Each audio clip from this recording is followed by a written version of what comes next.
Keep it simple, well, you know the rest.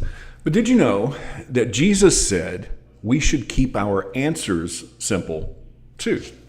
Jesus said, yes or no is enough. Good morning and welcome to 755 Live. For about 5 minutes, you'll hear all about easy to remember soundbite versions of what Jesus said. And the point is to help you experience life to the fullest, the Jesus way. Today's Jesus Said comes from Matthew 5, verses 33 through 37, and we'll be reading from the New Living Translation, where Jesus said, "You have also heard that our ancestors were told, you must not break your vows. You must carry out your vows you make to the Lord. But I say, do not make any vows. Do not say by heaven, because heaven is God's throne. And do not say by the earth, because the earth is his footstool. And do not say by Jerusalem, for Jerusalem is the city of the great king. Do not even say by my head, for you can't turn one hair white or black. Just say a simple, yes, I will, or no, I won't. Anything beyond this is from the evil one." Now, that's a pretty interesting summary there that Jesus gives us. Let your yes be yes, let your no be no.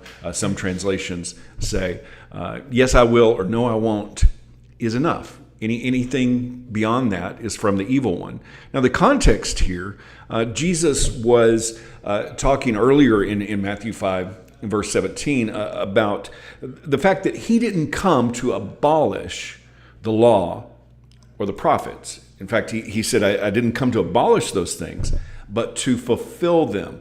Well, fulfill doesn't mean abolish. Fulfill doesn't mean do away with. That word fulfill means to fill up, to completely overflow.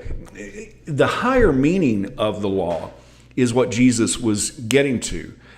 For instance, the higher meaning of thou shalt not murder is don't hate. The higher meaning of adultery is don't even lust. Because the problem isn't just the big sins. The real problem is a heart issue.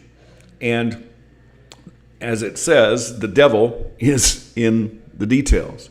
Way back to Genesis 3, the question, did God say, led to an adding to the command, where Eve said that God said, don't even touch the fruit. But God had never said that. You see, as we multiply and keep going after we run out of truth, sometimes we get ourselves into a mess. That's one reason why Proverbs says a truly wise person uses few words. A person with understanding is even tempered. Even fools are thought wise when they keep silent. With their mouths shut, they seem intelligent.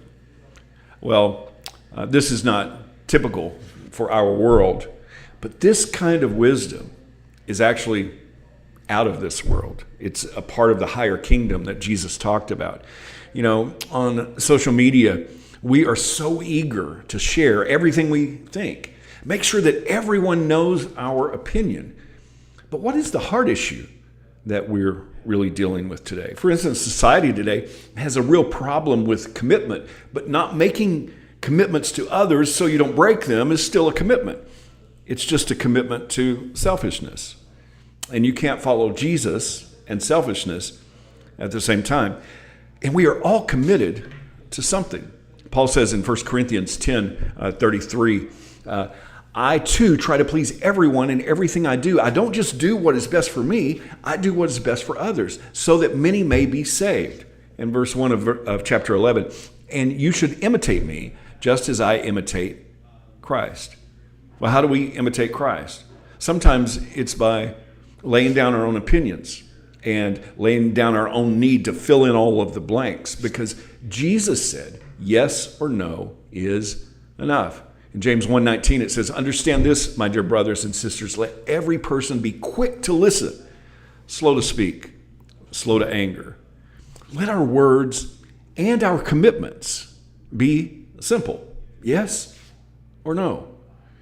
And just a quick side note here before we wrap up. Talking too much is also gossip's root. It's more than yes or no.